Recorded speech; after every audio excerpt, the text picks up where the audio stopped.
The midnight sky over Nova hung like a bruised canvas, its lone moon casting silver light across the jagged mountain range that sheltered the human settlement. Caleb Mercer stood at the edge of his family's property, breathing in the alien air that, even after 3 years, still tasted faintly metallic.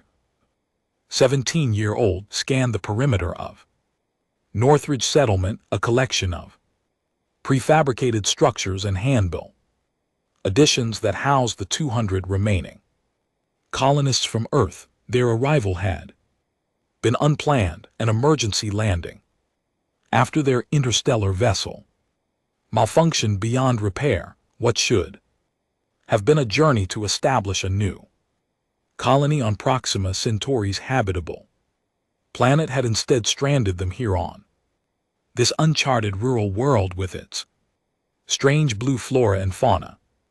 In the even stranger indigenous species that humans called the Azure Ones, Caleb, his father's voice boomed from their dwelling. Secure the livestock before nightfall. The sensor picked up movement in the southern woods. Caleb sighed, raking fingers through his sandy hair. On it, Dad, he called back, reaching for the shock prod that served as both herding tool and defensive weapon.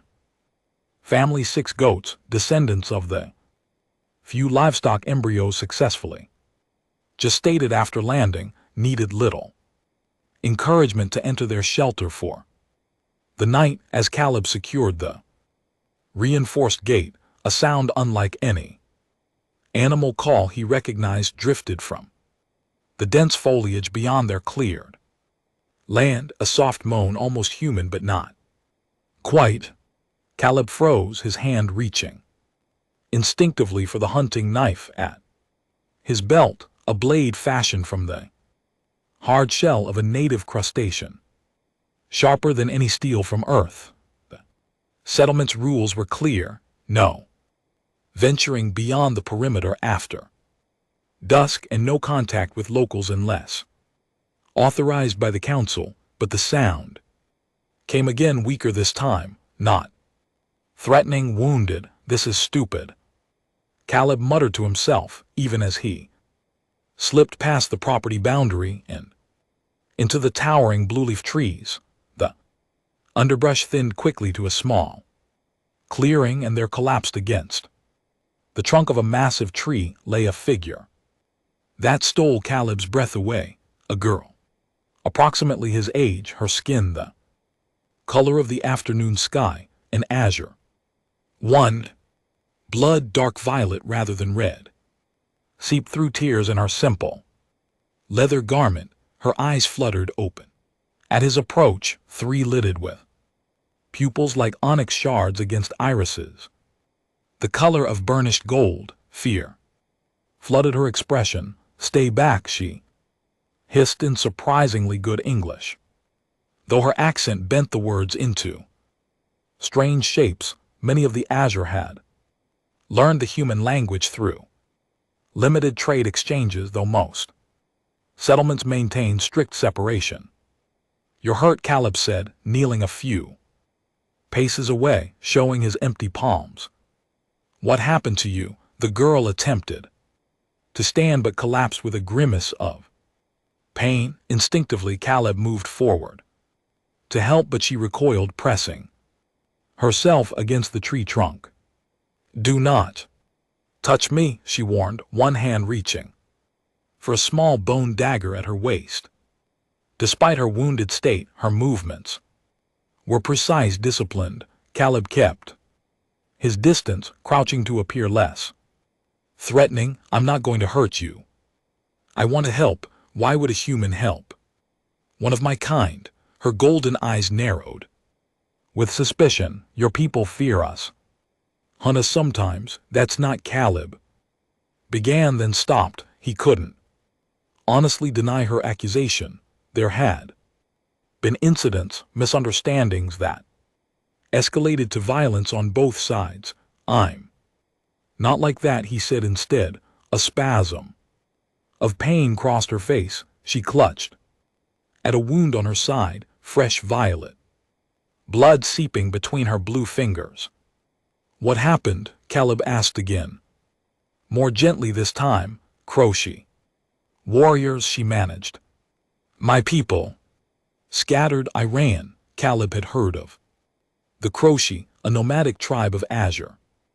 Ones known for their raids on other settlements, both human and indigenous. The council had classified them as extremely dangerous. Let me help you, he said, moving closer. Know your kind fears.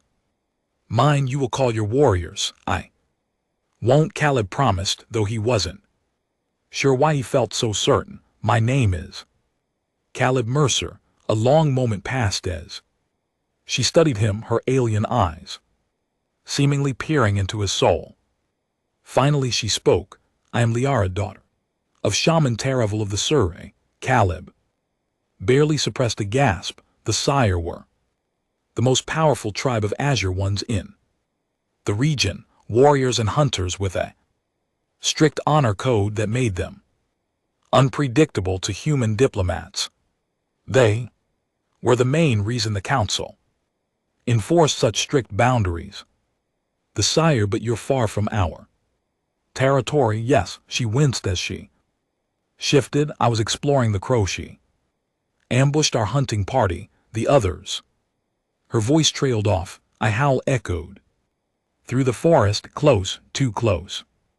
Liara's head snapped up, her expression tightening with fear. Night Stalkers, she whispered. They track blood. We must leave this place. Decision crystallized in Caleb's mind with startling clarity.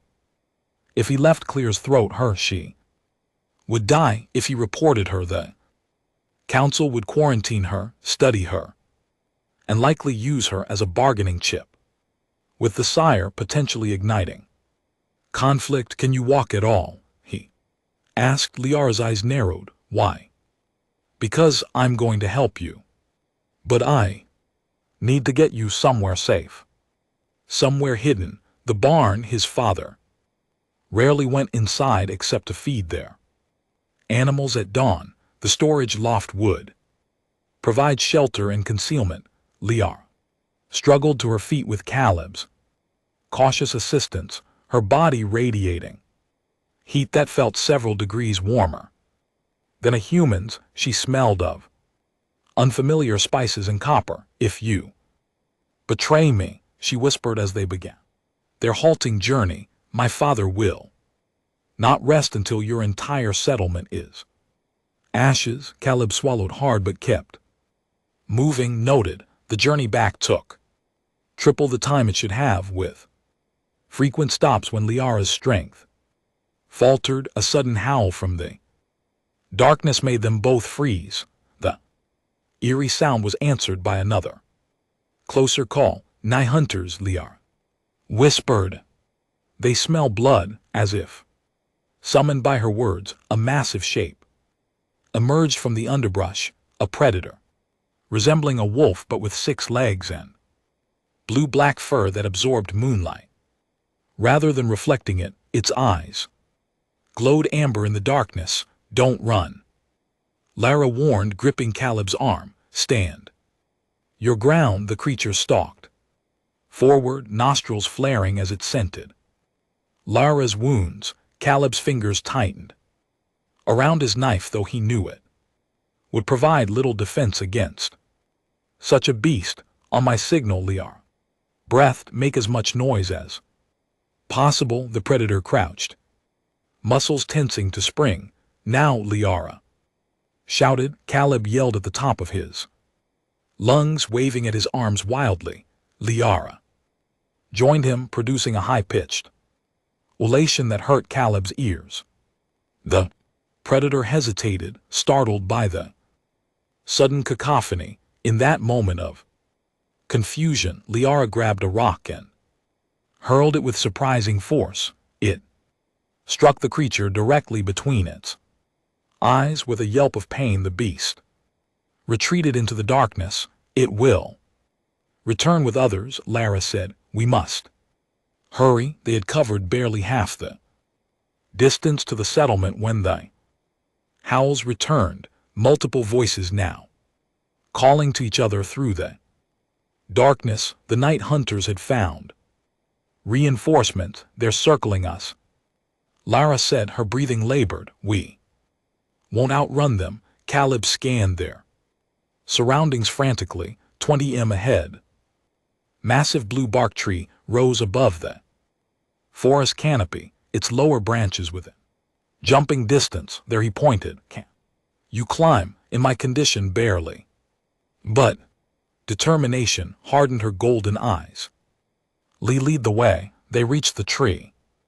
Just as shadows detached from the surrounding forest, 3 night hunters, their 6-legged bodies slinking low to the ground, amber eyes fixed on the wounded prey. Caleb boosted Lara to the lowest branch, then scrambled up behind her as snapping jaws missed his legs by centimeters. The beast circled the tree, occasionally rising on hind legs to scratch at the trunk with clawed feet. One leapt surprisingly high, its teeth clacking together just below the branch. Where they perched, they're persistent, Caleb muttered, helping Liara climb to a higher, safer position. They can wait. For days, Lyra replied grimly. It is their way. They settled on a wide branch, 4 m above the ground. Lara leaned back against the trunk, pain evident in every line of her body. Let me see your wounds, Caleb said. There is nothing you can do without proper medicine. I can at least clean them, prevent infection. He tore a strip from his shirt. May I? After a moment's hesitation, Liara nodded. Caleb gently cleaned the worst of the wounds, a deep puncture on her upper arm and a long slash across her ribs. The violet blood clotted quickly, forming a tough, scale-like covering over the injuries. Your blood, Caleb observed, fascinated. It hardens a defense mechanism. It prevents blood loss and infection. Lyra watched him work with curious eyes. Your kind does not have this. No, our blood stays liquid, makes things messier. Ghost of a smile touched her blue lips. Inefficient design. Caleb found himself smiling back. Yeah, well, we make up for it in other ways. They fell into silence. As night deepened around them, the hunters continued their vigil below, occasionally testing the tree's climbability before settling back into watchful waiting. The alien moon rose higher, casting silver light through the canopy. Tell me of your settlement, Lar said eventually. Why do your people stay in one place? It's safer. We can build defenses, grow food, raise animals. Caleb studied her curiously. The sire don't have permanent homes. We follow the Great Migration, herds of Tama, beasts that provide meat, hides, bones. For tools, we build temporary camps. Move with the seasons. Her expression grew distant, though some argue we should establish permanent territories. Like the valley tribes. Is that what the fighting is about? Territory. Lyra's golden eyes flashed. The Cairo fight for dominance, not territory. They seek to rule all Nave by force rather than honor. Naive, our true name, it means children of the first water. She tilted her head. What do your people call us?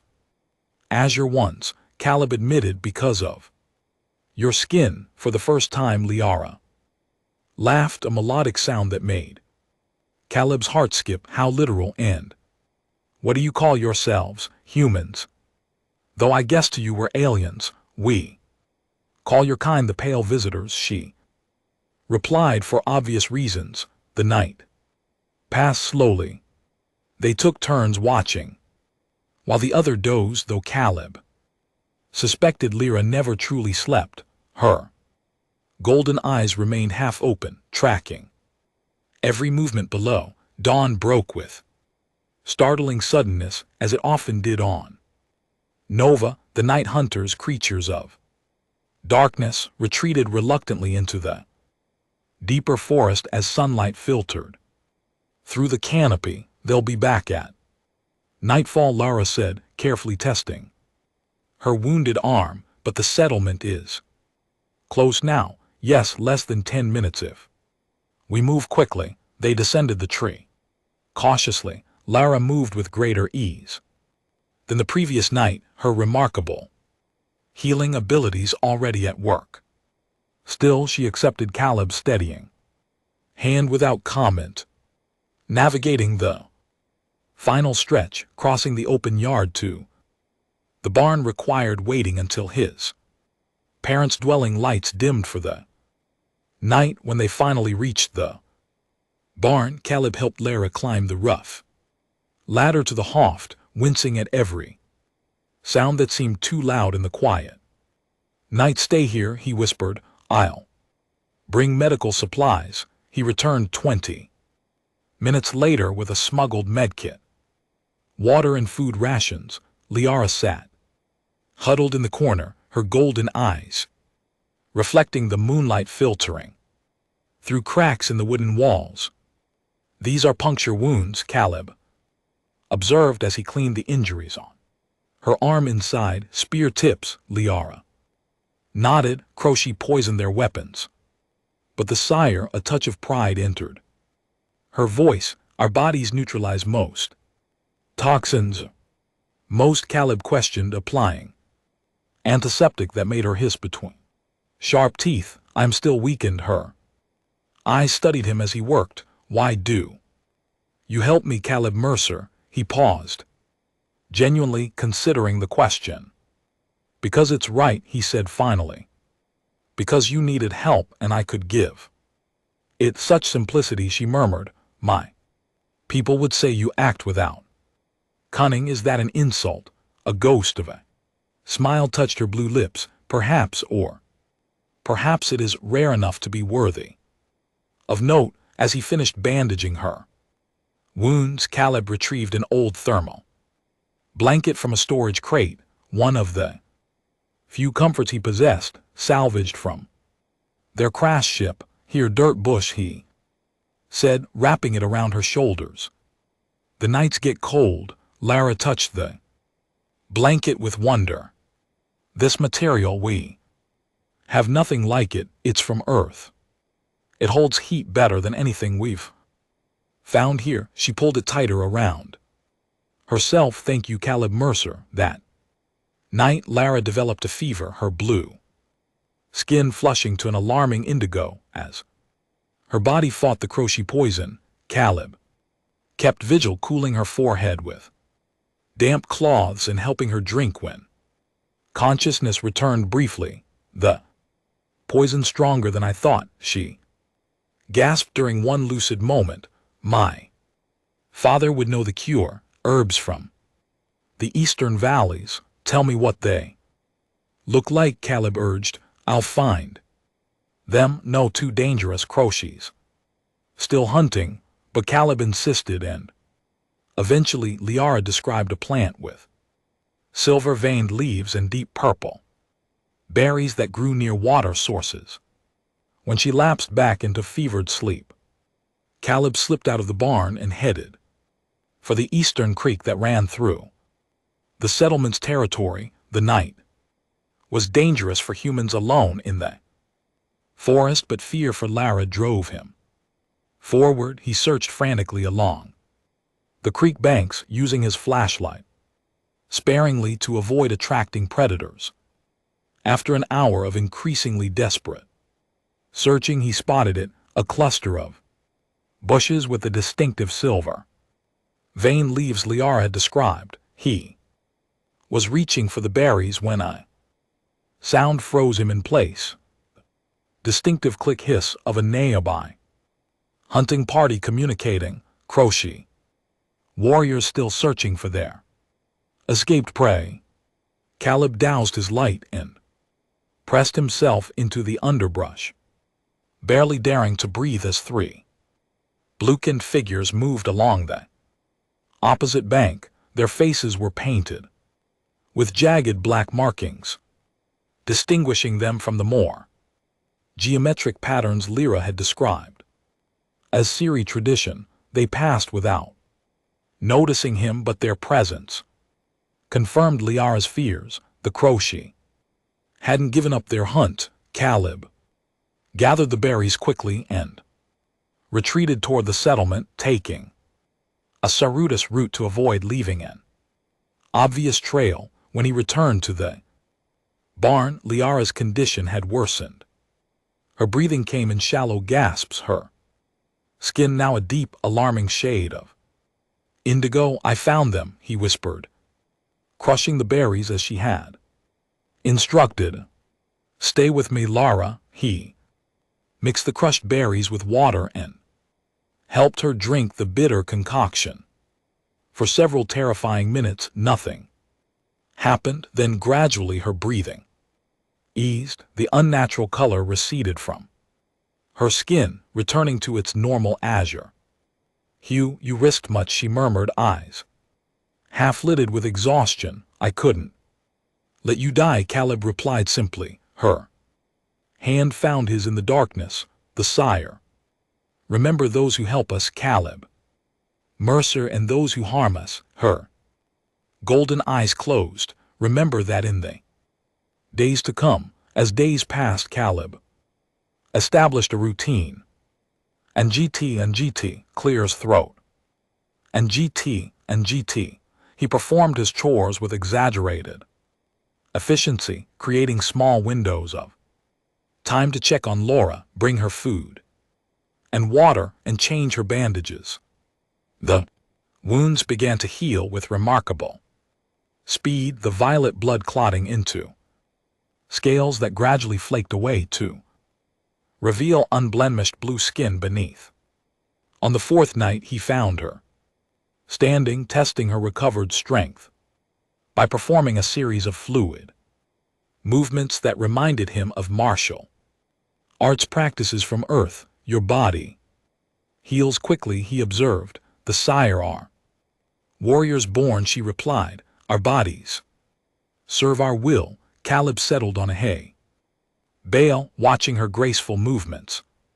Tell me about your people. The council says the sire are dangerous, unpredictable. Liara's expression hardened. Your council knows nothing. We are governed by honor and tradition. We protect our territory. We hunt to survive. We harm none who respect our boundaries. She paused. Until your kind arrived, falling from the sky in your burning vessel. We lived in balance with the other tribes. But some, like the Kroshi, attack others. The Kroshi rejected the ancient ways. They take what is not earned. They kill for pleasure rather than necessity. She finished her exercise and sat beside him. My father leads our tribe in both spiritual matters and warfare. He has tried to maintain peace with your settlement despite the fears of many warriors. I didn't know that, Caleb admitted. We're told to stay away from all Azure Ones. Azure Ones, Liara repeated with a puzzled expression. It's what we call your people because of your skin. For the first time, Liara laughed, a melodic sound that made Caleb's heart skip. How strange. We call ourselves the Na'vi, children of the first water. Her golden eyes studied him. And we call your kind the pale visitors for obvious reason. A sudden commotion outside interrupted their conversation. Voices shouted orders, and the settlement's alarm bell began to ring. What's happening? Liara whispered instantly.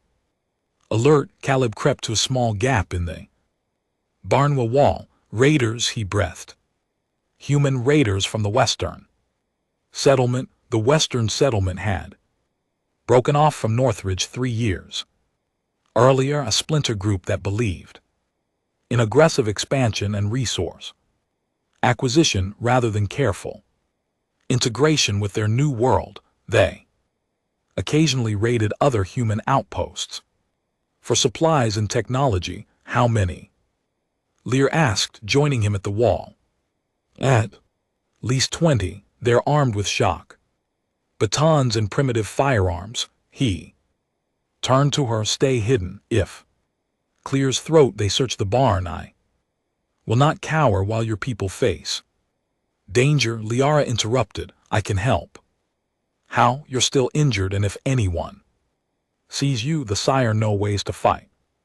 That your people do not. She met his gaze steadily. Trust me, Caleb Mercer.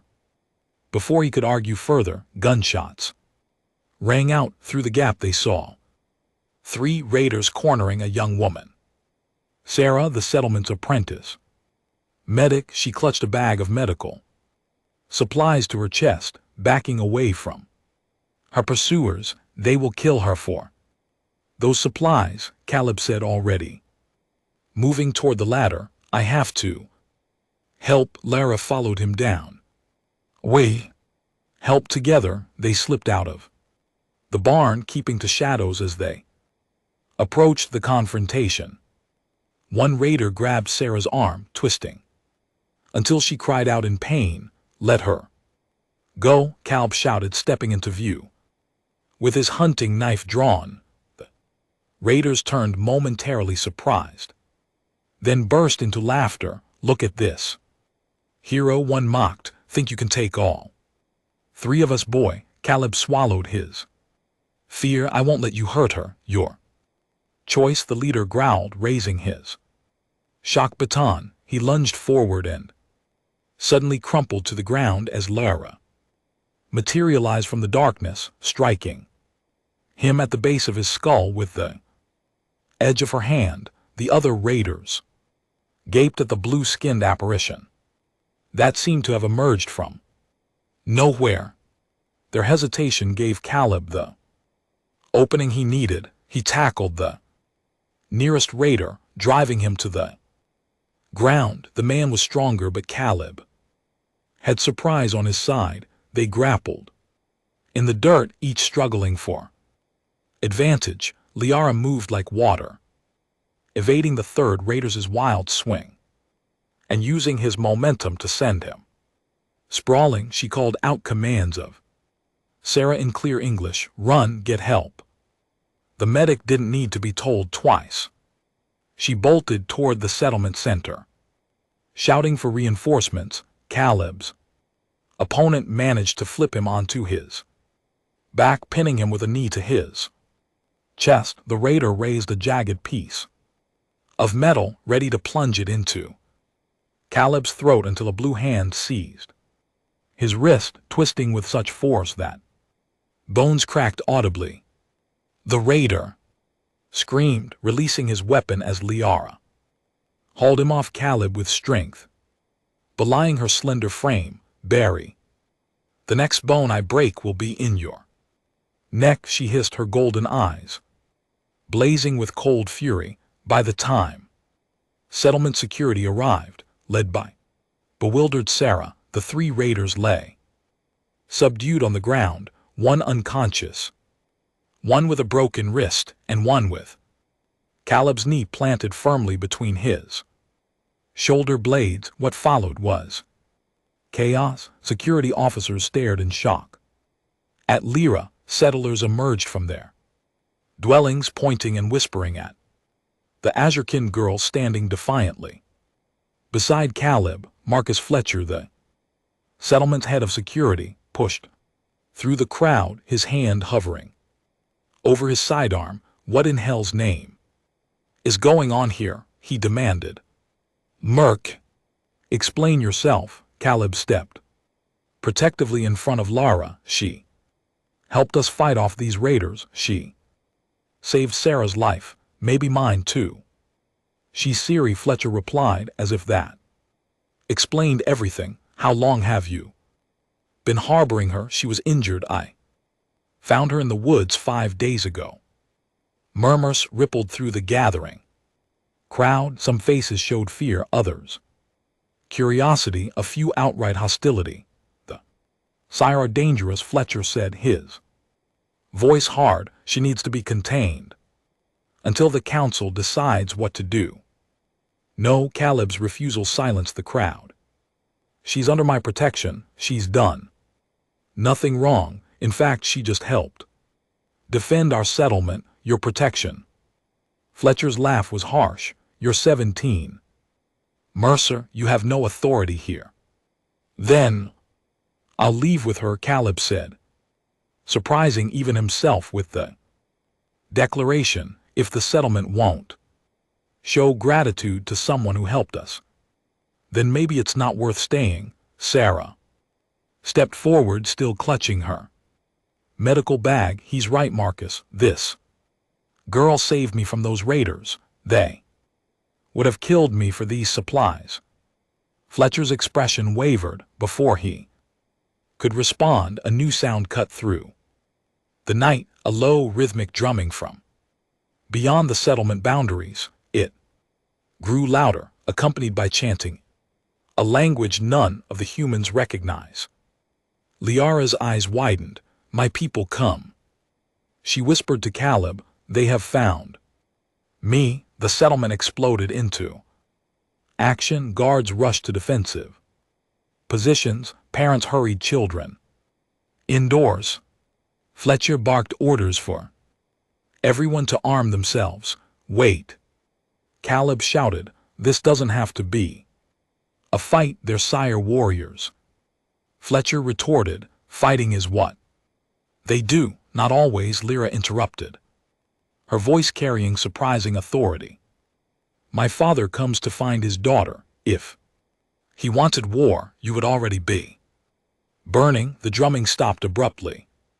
In the silence that followed, a single voice called out from beyond the perimeter fence, return the daughter of Taravel, and no blood need be spilled. This night, Fletcher looked to Caleb. Then Lara, uncertainty clear on his face. How many warriors? Many. Answered simply, more than you have. Defenders, let me talk to them, Caleb urged. With Liara we can prevent bloodshed. After a tense deliberation with other settlement leaders, Fletcher reluctantly agreed. The main gate opened, and Caleb walked out with Liara at his side, heart hammering in his chest.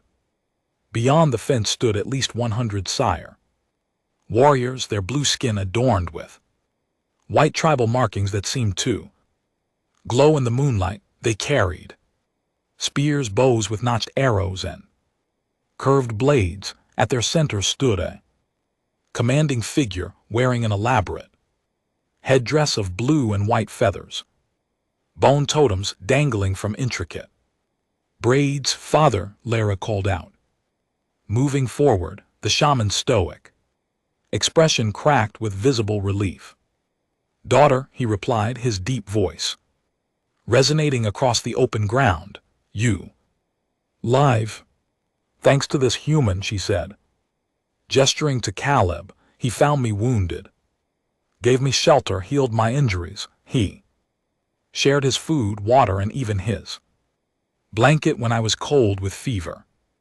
Taravel studied Caleb with unnerving intensity. You saved my daughter, Caleb swallowed hard. Yes, sir, she was injured by Kroshi warriors. A ripple of angry murmurs passed through the Sura ranks at the mention of their enemies. And you did this knowing she was Sire. The shaman pressed. I did it because she needed help, Caleb answered honestly. It didn't matter what tribe she belonged to. The shaman approached slowly, his warriors tensing protectively. He circled Caleb, examining him as one might inspect an unusual specimen. Finally, he stopped directly in front of the young human. The sire have a saying, Taravel said, an enemy's child in need tests the true warrior's heart. He turned to face his warriors, raising his voice. This young human passed that test. He sheltered the daughter of your shaman. He tended her wounds. He shared his precious possessions when she suffered. To Caleb's astonishment, the Imposing shaman suddenly dropped to one knee, pressing his fist to his chest, and a formal salute behind him as if following an unspoken command. Every sire warrior did the same. The sire acknowledged a debt of honor to Caleb. Mercer the shaman announced, "You have proven yourself a brother to our people." Fletcher and the other humans stood in stunned silence at the settlement gate. Liara moved to her father's side, speaking rapidly in their native tongue. The shaman listened, his expression growing increasingly grave. "My daughter tells me of your kindness," he said, finally to Caleb, "and of the risk you took. Such courage deserves recognition."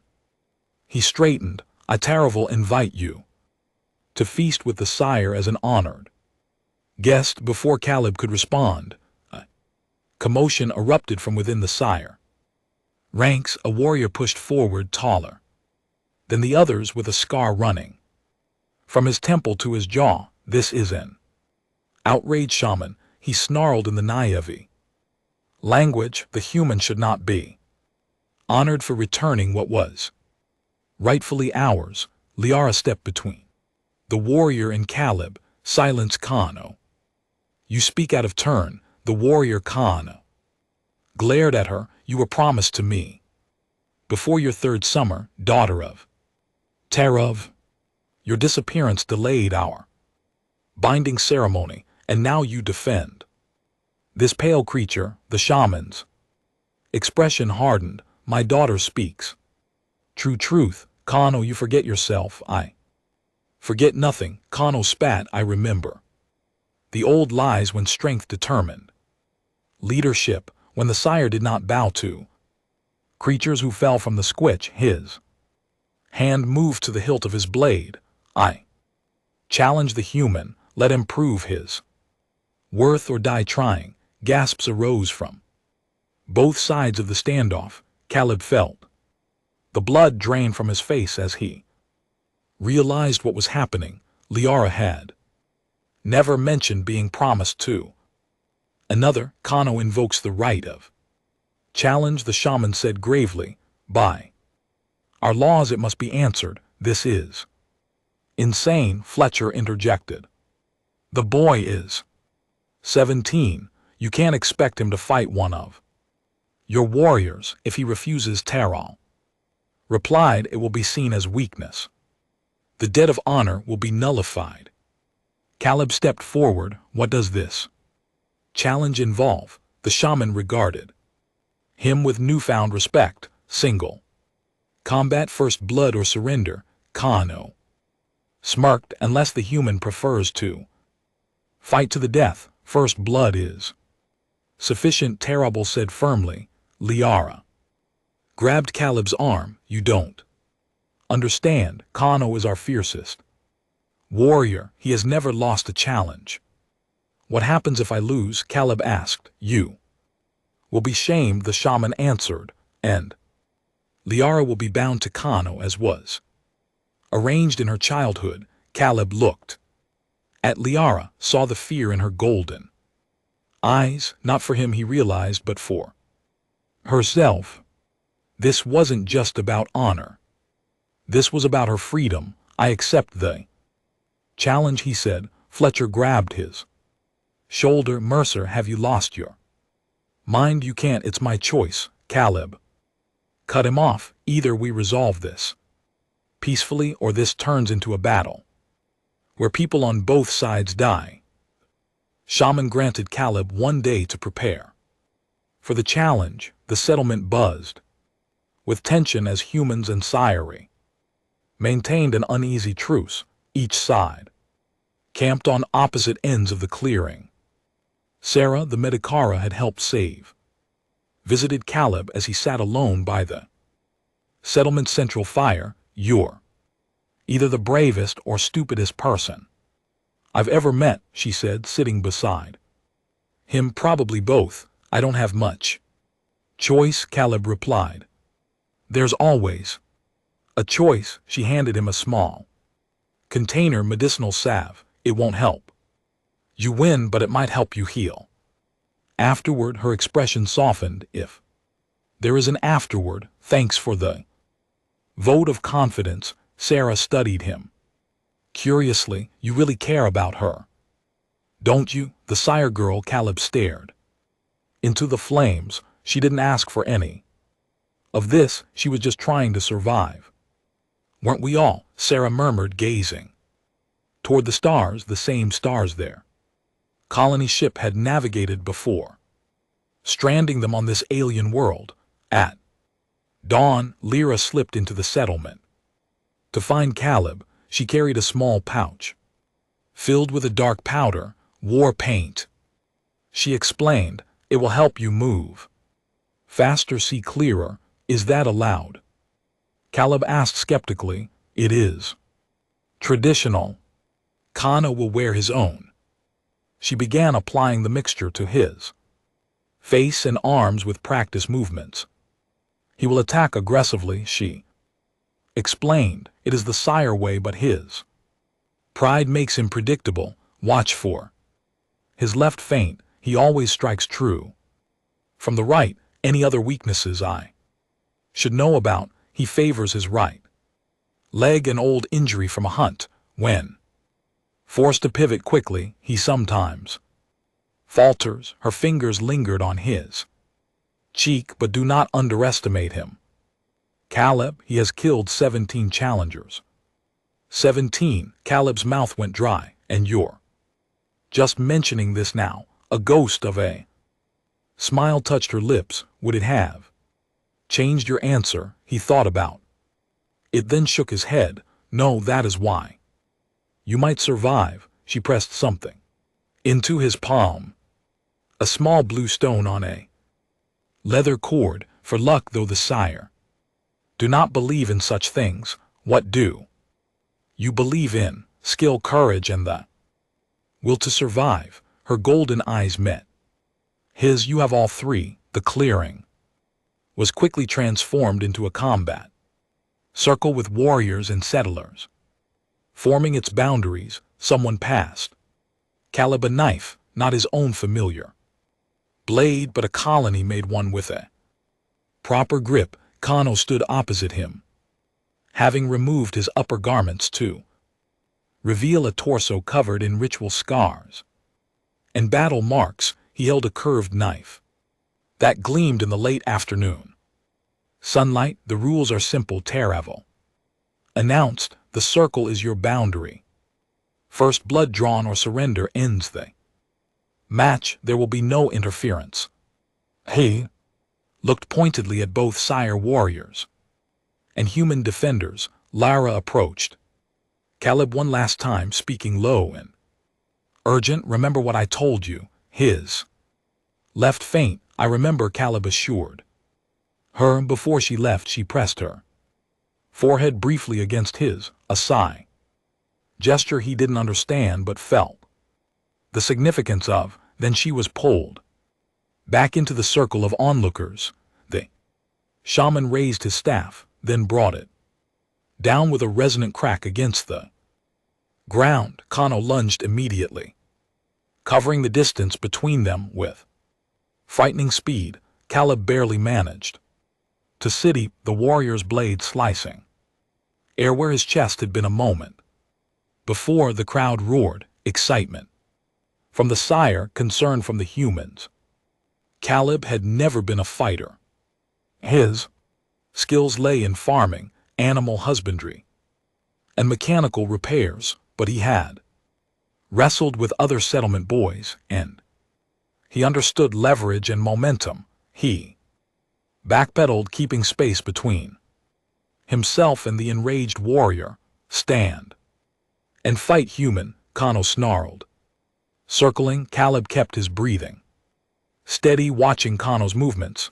The warrior was strong but heavy-footed. Each step telegraphed his next move, a trait that probably didn't matter against opponents who met him head-on, but might give Caleb an edge if he stayed defensive. Kano feinted left, just as Lyra had warned, then slashed from the right. This time, instead of retreating, Caleb ducked under the blow. and drove his shoulder into the warrior's midsection. Kano grunted in surprise but remained standing, bringing his elbow down hard on Caleb's back. Pain exploded between Caleb's shoulder blades. He rolled away, narrowly avoiding a follow-up strike that would have pinned him to the ground. The crowd's roar intensified. "The human has spirit," someone called out in heavily accented English. Kano and LT Unk and GT's expression darkened. He had expected an easy victory. Caleb realized the warrior wasn't just fighting for Liara, he was fighting to save face. They circled each other again. Caleb's back throbbed, but adrenaline dulled the pain. He feinted forward, for causing Kano to bring up his knife in defense, then darted back. "You dance like a female," Kano taunted. "Strike if you have the courage." Instead of responding, Caleb studied the warrior's stance. Kano favored his right leg slightly, an old injury perhaps. When he moved, his weight shifted momentarily, creating a fraction of imbalance. Kano tired of waiting and charged again. This time Caleb sidestepped and stuck out his foot. The warrior caught mid-stride, stumbled. Caleb slashed with his knife, opening a shallow cut along Kano's upper arm. Blood dark violet against blue skin welled from the wound. Silence fell over the clearing. Kano stared at his arm in disbelief, then at Caleb with murderous rage. "First blood has been drawn," Terrell announced. "The challenge is complete." Caleb Mercer stands victorious. For a moment it seemed Kano might ignore the ruling and attack. Again, his hand tightened on his knife, his body coiling to spring, but a dozen Sire warriors stepped forward, making it clear they would enforce their shaman's declaration. With a snarl of frustration, Kano sheathed his blade. "This proves nothing, Shah," he spat. "The human got lucky." The human, Taraval replied calmly, demonstrated courage and skill against a superior opponent. The ancestors have spoken through his victory. He turned to Caleb. "You have earned the respect of the Sire this day." The tension in the clearing began to dissipate. Sire warriors lowered their weapons, human defenders taking cues from Fletcher cautiously did the same. Lyra broke from the crowd and approached Caleb, her golden eyes shining with something he couldn't quite identify. Relief, gratitude, and perhaps something more. "You fought well," she said softly. "Few have ever bested Kano." Caleb managed a shaky smile. "I got lucky and I had good advice." The shaman joined them, placing a hand on his daughter's shoulder. "The debt of honor is doubled now. You saved my daughter's life and freed her from an unwanted binding." He studied Caleb thoughtfully. "Perhaps the ancestors guided your people to our world for a purpose greater than we understood." Fletcher pushed through. "The crowd has faced a mask of conflicting emotions. Mercer, the council will still have questions about this situation." "I understand," Caleb replied. "As a gesture of our gratitude," Taraval said, "the Sire offer a pact of peace with your settlement. Our hunters will share territories, our healers will exchange knowledge, our warriors will protect your boundaries from the Croce and other threats." Fletcher's eyes widened. The settlement had struggled with limited resources and constant threat. Since landing, such an alliance could change everything. "That would need to be discussed with our full council," he said cautiously. Of course. The shaman made gesture and his warriors began to withdraw. "We will return in 3 days for your answer." He looked at Caleb. "And to properly honor our new brother as the Sire departed with Liara reluctantly. Among them, Caleb found himself the center of attention from the entire settlement. Some faces showed anger at his deception, others wonder at what he had accomplished. His father pushed through the crowd, equal parts fury and relief on his weathered face. Son, what were you thinking? You could have been killed. I couldn't leave her to die. Dad, Caleb said simply, and I couldn't let you all go on fearing them without knowing the truth. That night, after hours of questioning by the council, Caleb finally returned to his family's dwelling. Exhaustion pulled at him, but sleep remained elusive. His body ached from the fight with Kano, and his mind raced with thoughts of Lyra. Had he done the right thing, letting her go with her people? Would the council accept Taruval's offer of alliance? And what of Kano? Would he accept his defeat so easily?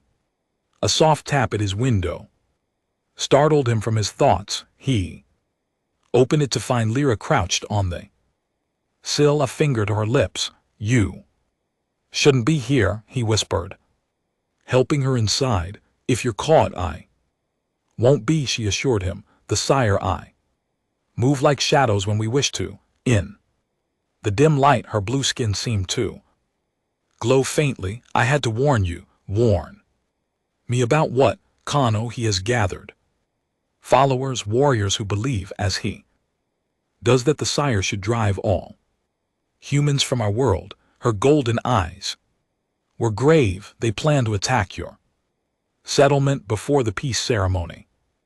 Caleb's blood ran cold. When? Tomorrow night they will strike from the west, where your defenses are weakest. She gripped his arm. My father does not know. Kano moves in secret, challenging his authority. I have to warn Fletcher and the council. If you tell them the sire plan an attack, they will prepare for war, not peace. My father's offer will be rejected. Then what do we do? Lyra's expression was determined. We stop Kano ourselves. How? There's just the two of us against how many warriors? 12, his most loyal followers. She reached beneath her garment and produced a small pouch. I brought these war paint of the sire. With it you can move unseen in the night forest. Caleb stared at her. You want us to ambush them? That's suicide, not ambush. Expose. If we can capture Kano and bring him before my father, his treachery will be revealed. He will lose all honor. Our people, it was madness. 2 teenagers against 12 hardened warriors. And yet the alternative was worse. War between their peoples with countless deaths on both sides. Where will they gather? Caleb asked. The western ridge.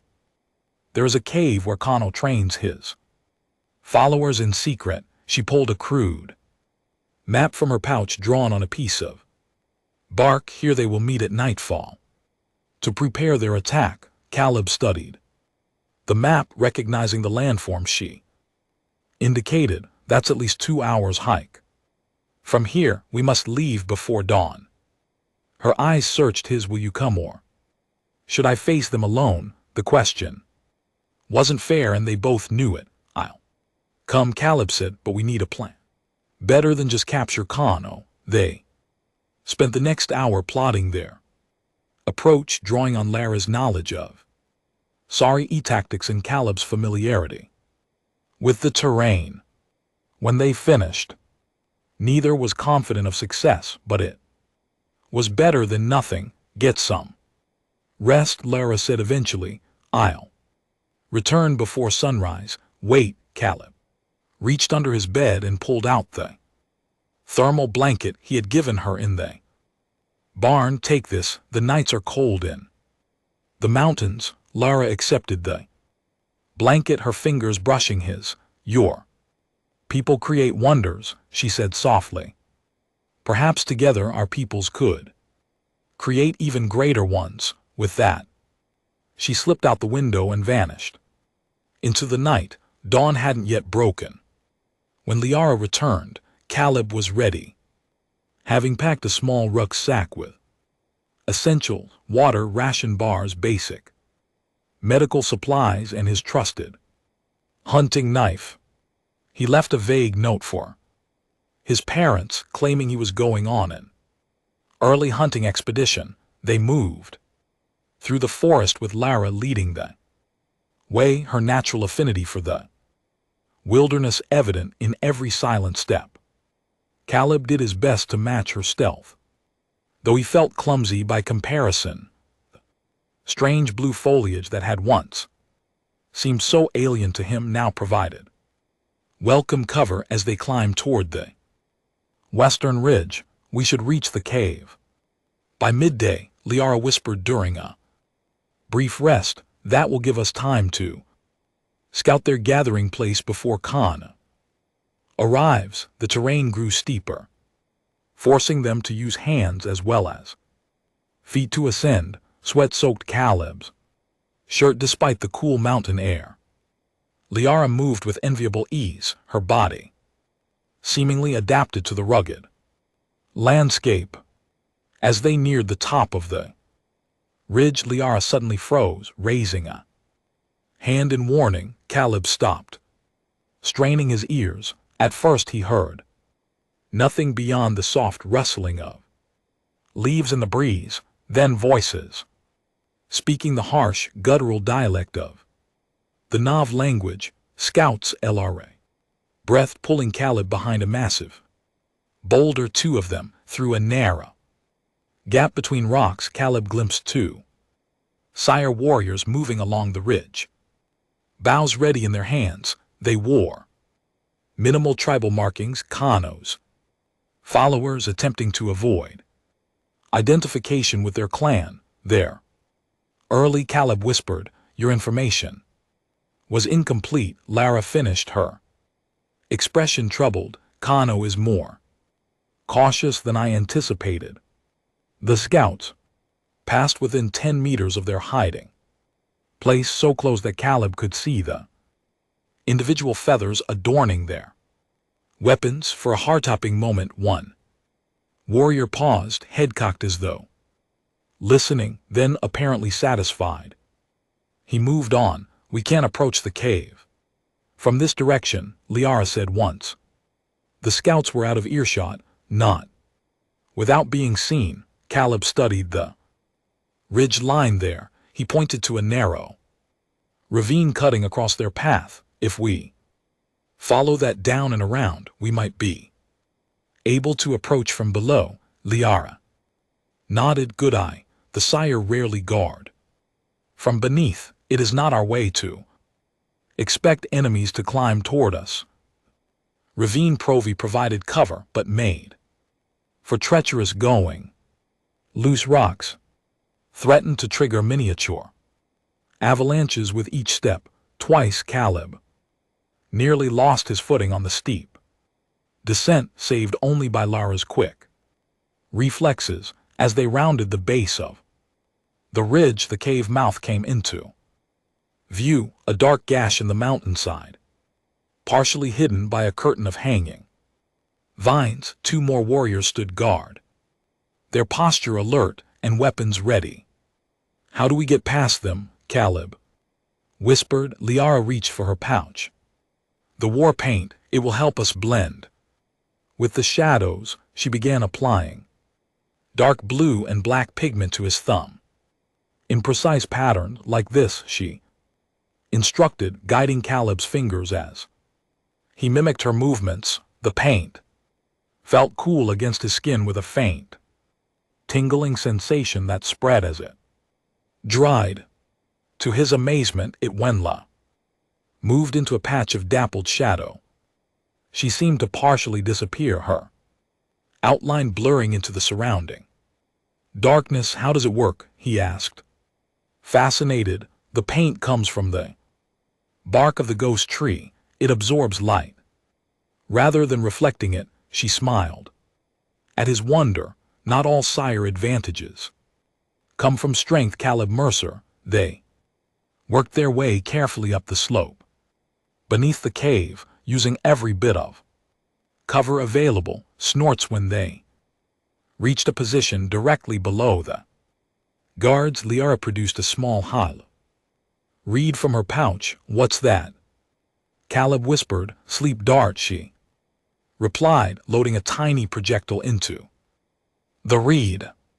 It will not harm them permanently. With calm precision, she brought the reed to her lips and exhaled.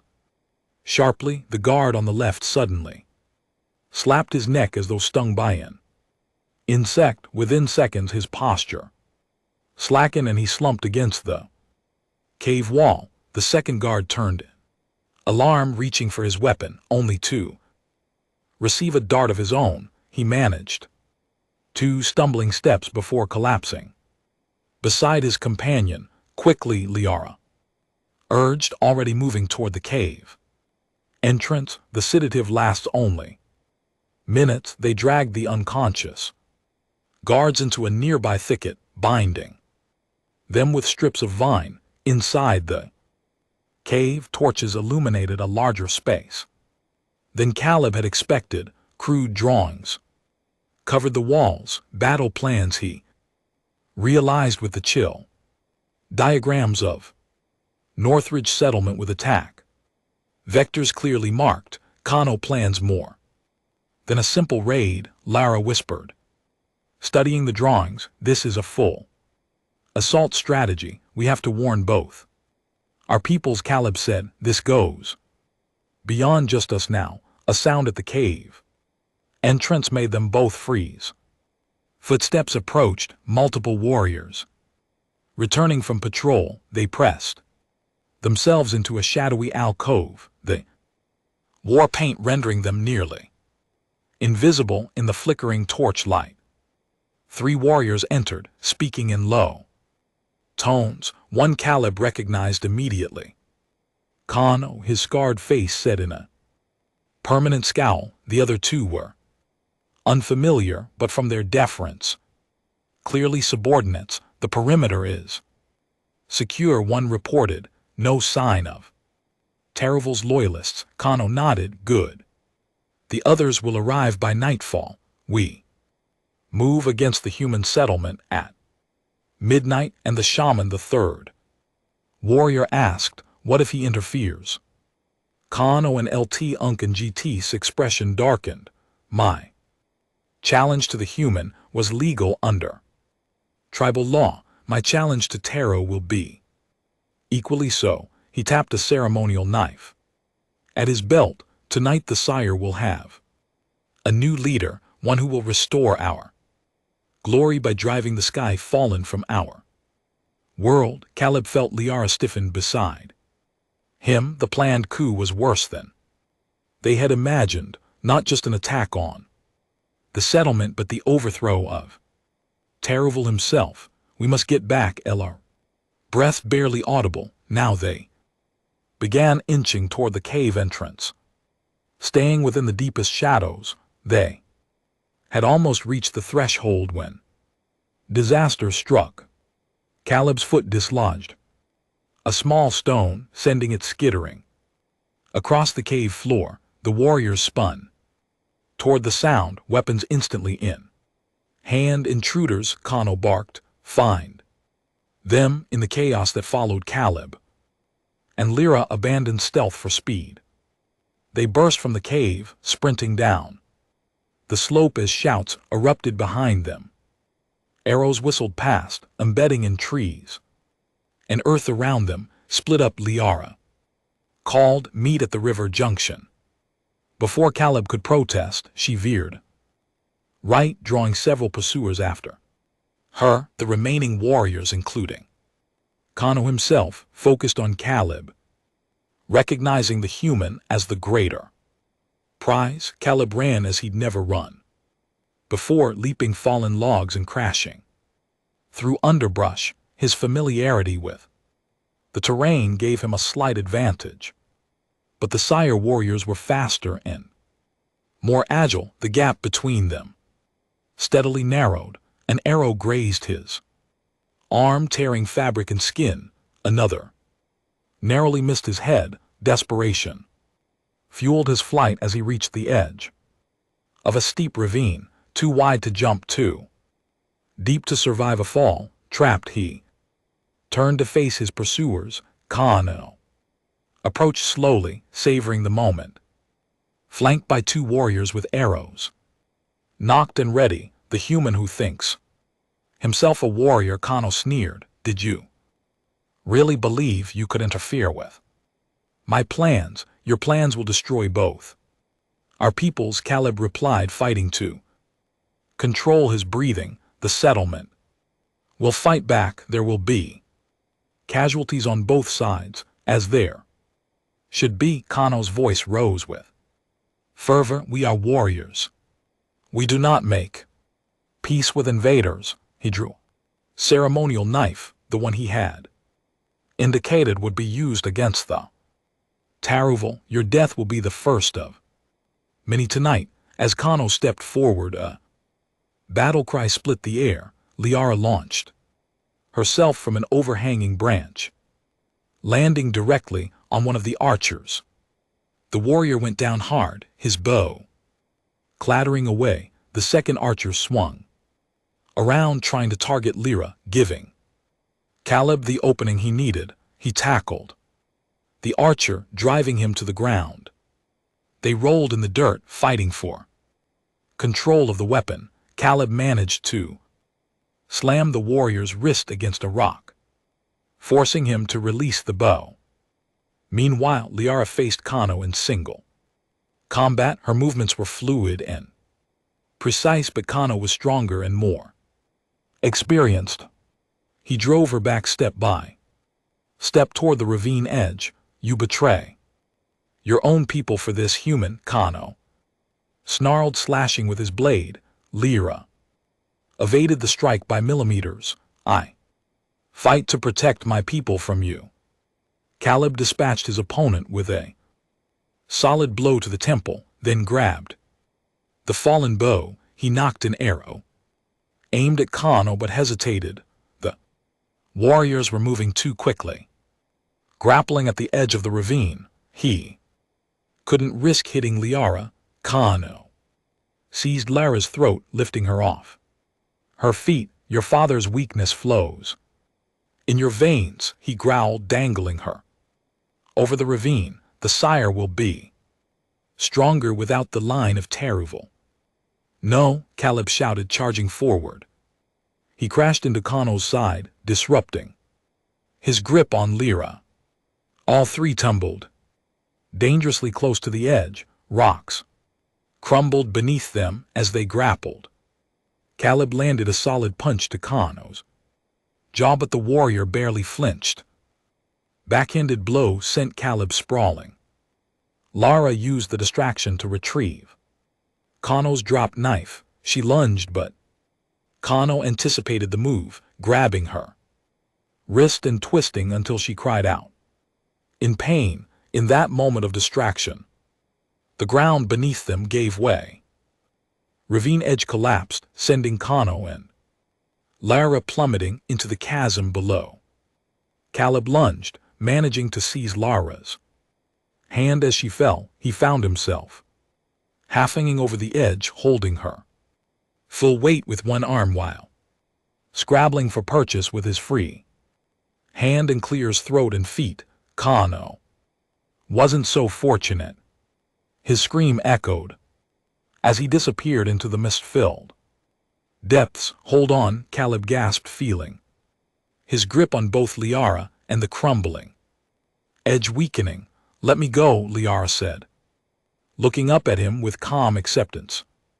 Save yourself, not an option, Caleb grunted, redoubling his effort. With agonizing slowness, he managed to pull her up until she could grab the edge herself. Together they crawled away from the treacherous rim, collapsing on solid ground, chest heaving. We have to warn everyone, Caleb said between gasps. Kono may be gone, but his followers will still attack. Liara nodded, wincing as she stood. My father first. He can recall the warrior's loyal To him, they made their way down the mountain as quickly as their battered bodies allowed. The sun was already setting by the time they reached the Sire encampment, a collection of hide tents arranged in concentric circles around a central fire pit. Their arrival caused immediate commotion. Warriors surrounded them, spears leveled until Liara called out for her father. Taruval emerged from the largest tent, his expression cycling rapidly from surprise to relief to concern. Daughter, what has happened? He rushed forward, noting their injuries and disheveled state. Between them, Caleb and Lara explained everything. Kano's plot, the planned attack on both Taruval and the settlement, their confrontation at the cave in Kano's fall. The shaman's face grew grave. Kano had more supporters than I realized. Even now they may be gathering for the attack. He turned to his personal guard. Summon the loyal orders. We must prevent this betrayal from sparking war with the humans. We need to warn my settlement too, Caleb insisted. If armed Sire approach in the darkness, our defenders will shoot first and ask questions later. Taruval nodded. Go take my fastest runners as escorts. Ensure your leaders understand we come as allies, not enemies. The journey back to Northridge was a blur of exertion and urgency. Flanked by 3 seer warriors, Caleb raced through the darkening forest, ignoring the protests of his exhausted muscles. They reached the settlement just as the perimeter lights activated for the night. Guards raised weapons at their approach until Caleb shouted his identity. Fletcher himself came to the gate, gaping at the sight of the human boy in the company of Sire warriors. We have an emergency, Caleb gasped. Rogue Sire warriors are planning to attack tonight. Taro is gathering forces to stop them, but clears throat. They might reach us first. Fletcher's training took over. He issued rapid orders to reinforce the perimeter, arm all capable defenders, and move non-combatants to the central shelter. How many attackers? He demanded. Perhaps 20, Caleb estimated. Possibly more. And how many is Taruval bringing? At least twice that number. One of the Siri escorts answered in accented English. But we may not arrive before the traders. Fletcher hesitated. Only briefly. We'll hold until you arrive, but I need to be absolutely clear. Your warriors will identify themselves. How? White banners. The warrior replied. The color of Taruval's house. The traders will bear no such markings. The settlement transformed into a fortress. Within minutes, every able body took up position, some with the colony's limited supply of firearms, others with makeshift weapons. Caleb found himself assigned to the western barricade alongside Sarah, the medic he and Lyra had saved from the raiders. Quite the trouble you've stirred up, she remarked, checking the charge on her shock baton. Not intentionally, Caleb replied, scanning the terrain for movement. Sometimes the most important changes aren't intentional. She gave him a sidelong glance. The council was going to exile you, before all this for harboring an alien. Caleb wasn't surprised. The settlement's rules about contact with indigenous species were strict, and now Sarah shrugged. Now you might have saved us all. Funny how things work out. The attack came suddenly, dark shapes emerging from the forest without warning or war cry. Arrows arced over the barricades, forcing defenders to duck for cover. Several of Kano's followers reached the perimeter fence, hacking at the barrier with primitive but effective axes. Hold The line, Fletcher shouted from his position at the main gate. Reinforcements are coming, Caleb fired his borrowed bow at the attackers, more to keep them at bay than with any real hope of hitting targets in the darkness. Beside him, Sarah wielded her shock baton with surprising skill, repelling a warrior who managed to scale the fence. The battle hung in precarious balance. The settlement's superior defensive position offset by the Sire warriors' greater numbers in combat experience. Just as it seemed the perimeter might collapse, new sounds rose from the forest, rhythmic drums and battle cries that Caleb recognized as the signature of Taravel's forces. White banners appeared at the forest edge, illuminated by the settlement's perimeter lights.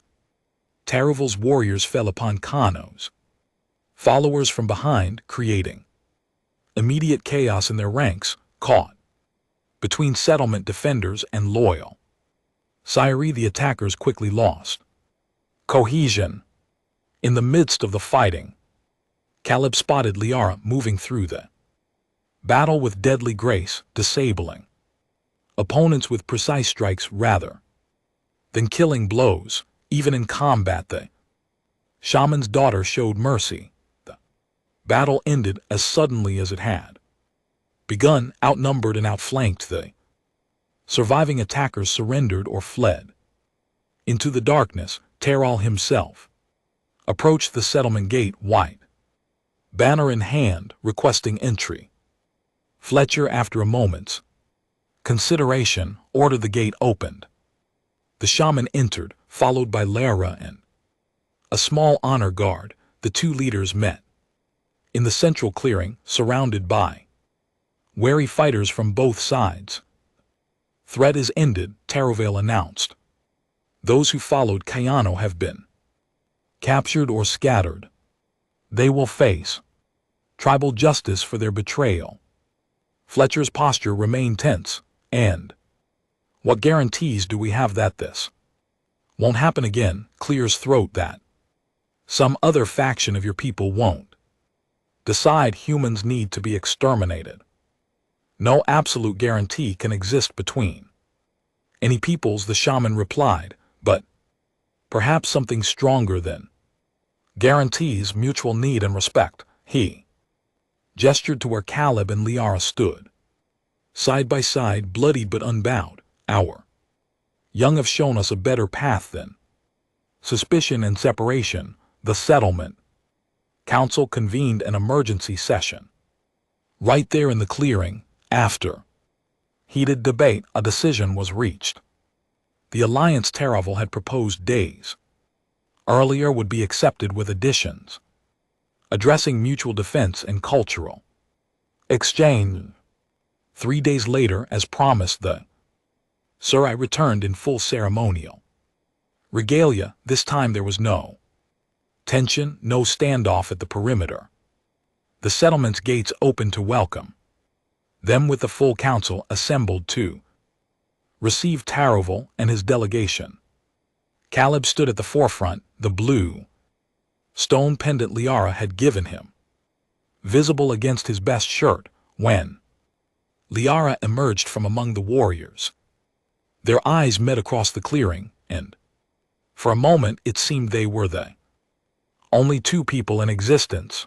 The ceremony that followed united the two peoples in ways none could have predicted. Tarvel declared Caleb an honorary member of the Sire, marking his forehead with white paint that symbolized his new status.